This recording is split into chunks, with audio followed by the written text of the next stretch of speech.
महेश शिंदे यांचा भाजपने मला माहिती आहे. अरे किती किरकोळ प्रश्न विचारता रे तुम्ही. तो काय दाऊद इब्राहिम आहे काय विचारता.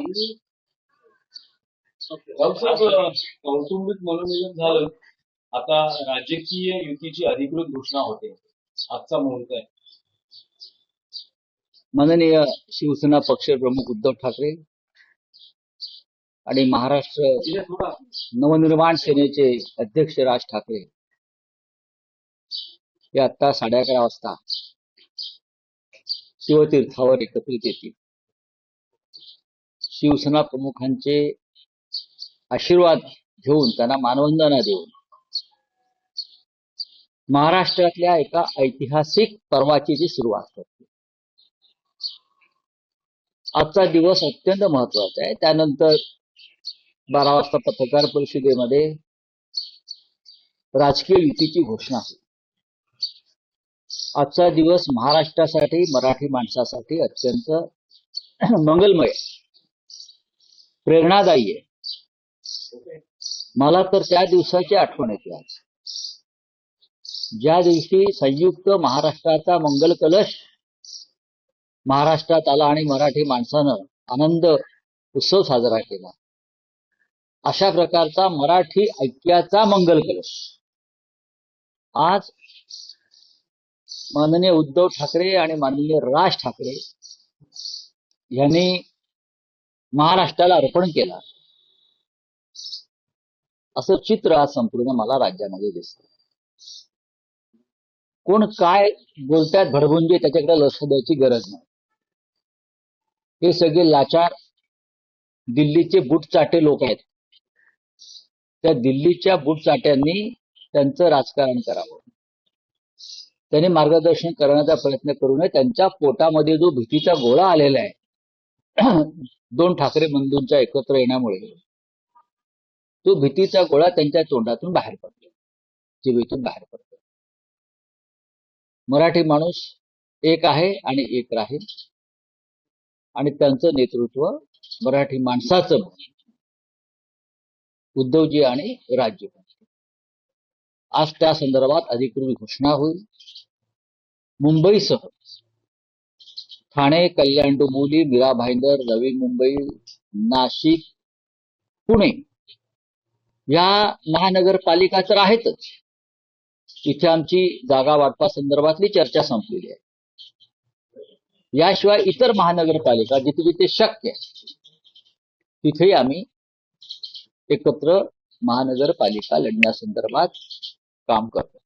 राऊतसाहेब, तुम्ही म्हणालात की मराठी माणसासाठी ठाकरे बंधू एकत्र आले आहे, पण या निवडणुकांच्या संग्रामात तुमच्या समोर लढणारीही मराठीच आहे आणि त्यांना मतदान करणारी मराठीच. बघा, हा एक महाराष्ट्राला मिळालेला शाप.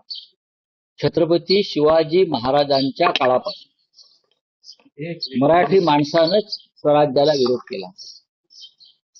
शिवाजी महाराजांनी ज्या 225 लढाया लढल्या, असं शिवसेना प्रमुख आम्हाला नेहमी सांगायचे, त्यातल्या किमान 200 लढाया स्वप्यांविरुद्ध ते लढले आणि तरी त्यांनी स्वराज्याचं तोरण बांधलं. माननीय बाळासाहेब ठाकरे यांना सगळ्यात जास्त विरोध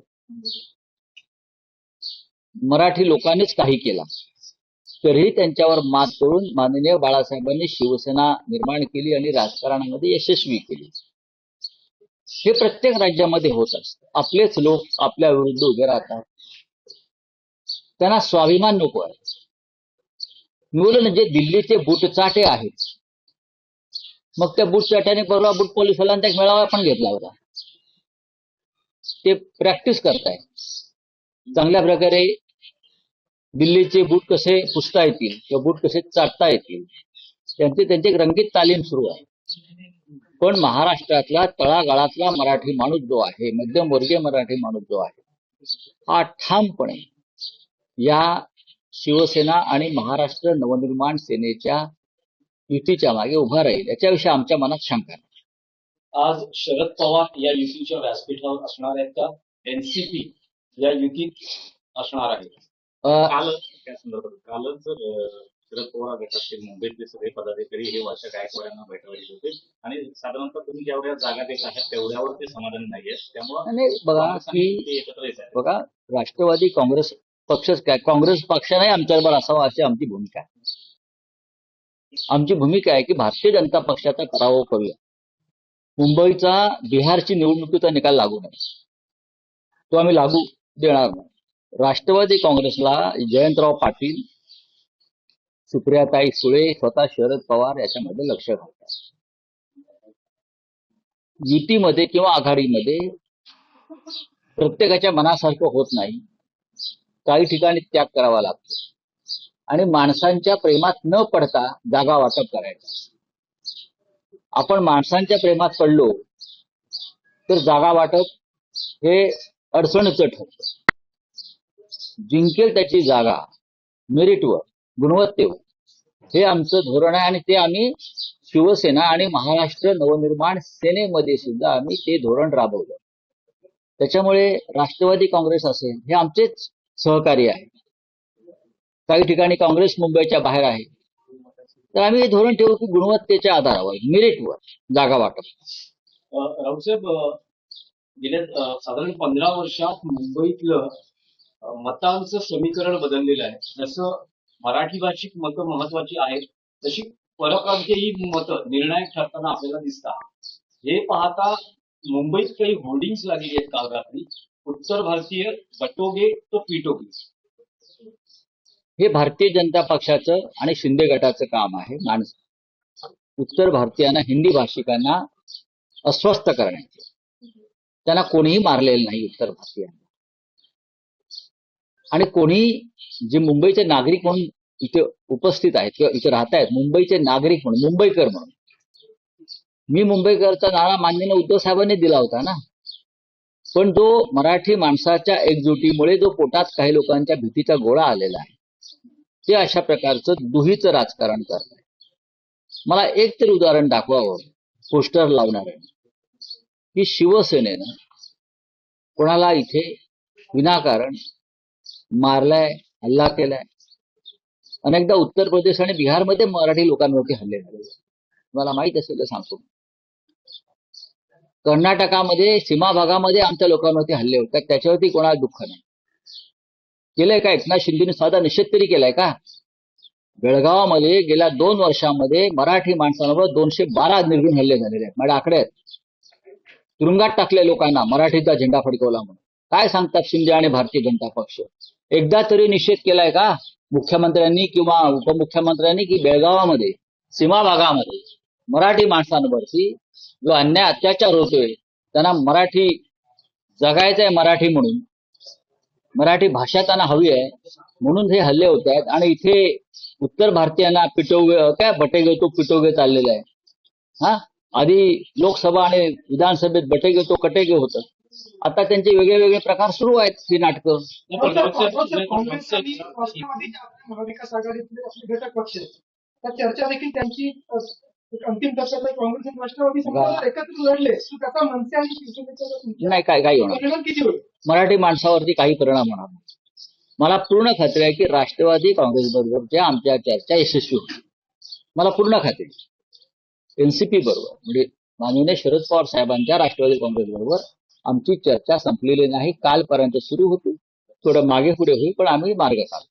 राऊतसाहेब, तोच मुद्द्याचा भाग आहे. तुम्ही म्हणतात की शिवसेनेनं कधी परप्रांतीयांना मारहाण केली नाही, पण आज तुमच्या बरोबर महाराष्ट्र नवनिर्माण सेना आणि गेल्या काही काळात बघितलं तर अशी अनेक उदाहरणं आलेली आहेत की ज्यात परप्रांतीयांना मारहाण झालेली आहे. मराठी तुम्हाला मुद्दा नाही, आता एक सांगतो की परवा भाजपचे आमदार कोण पराग शहा यांनी मराठी रिक्षावाल्याला मुंबईत मारलं. हे तुम्हाला दिसत नाही का? एका मराठी रिक्षावाल्याला भर रस्त्यावर मुंबईत मारून दादागिरी केली. का? कारण काही असतील, पण मराठी माणसावरती भारतीय जनता पक्षाच्या आमदारांना हात उचलला. ह्याच्यावर तुम्ही प्रश्न का विचारत नाही?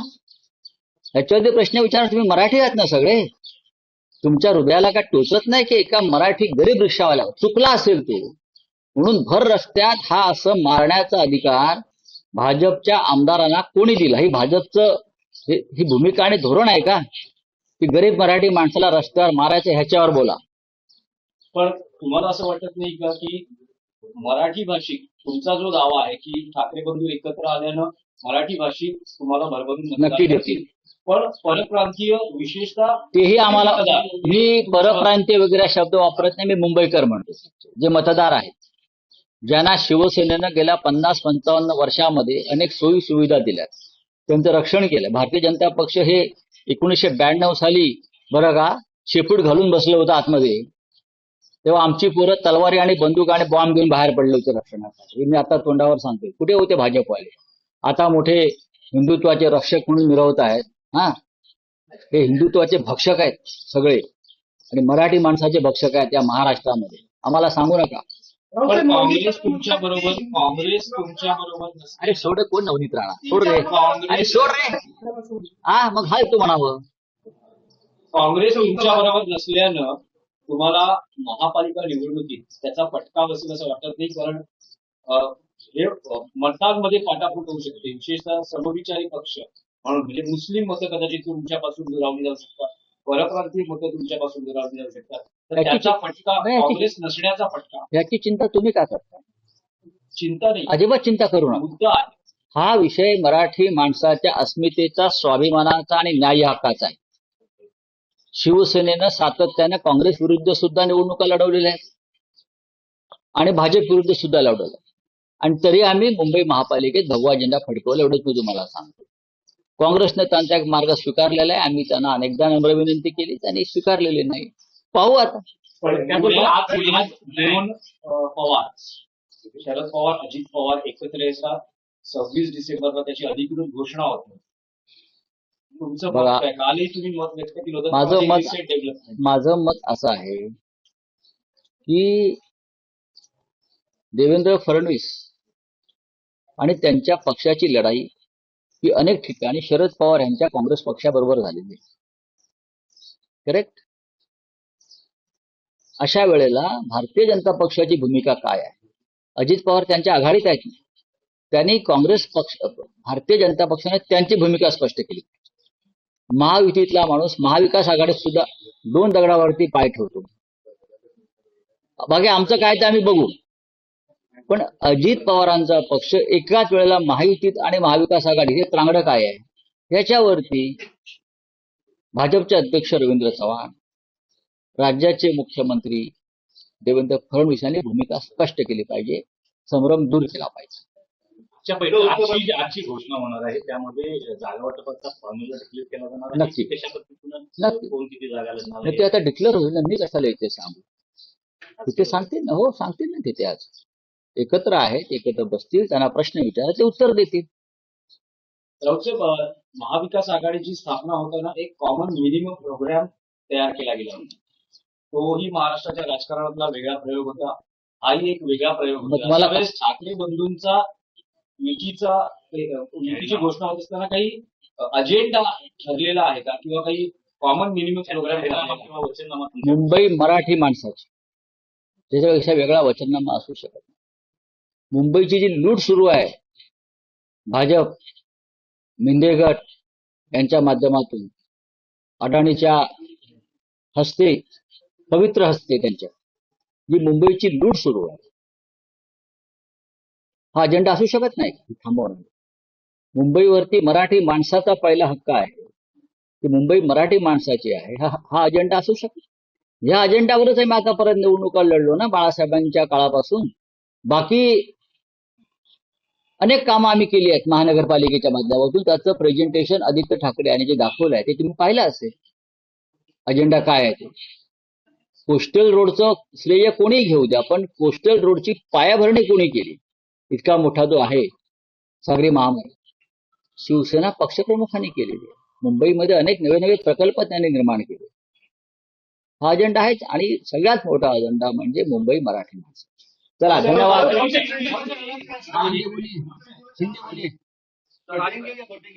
बैनर लगा हुआ है, ये तो बातें होती थी, किससे देखते हो आप सब? क्या बैनर लगाया है? कटेंगे तो कटेंगे। किसकी कटेंगे?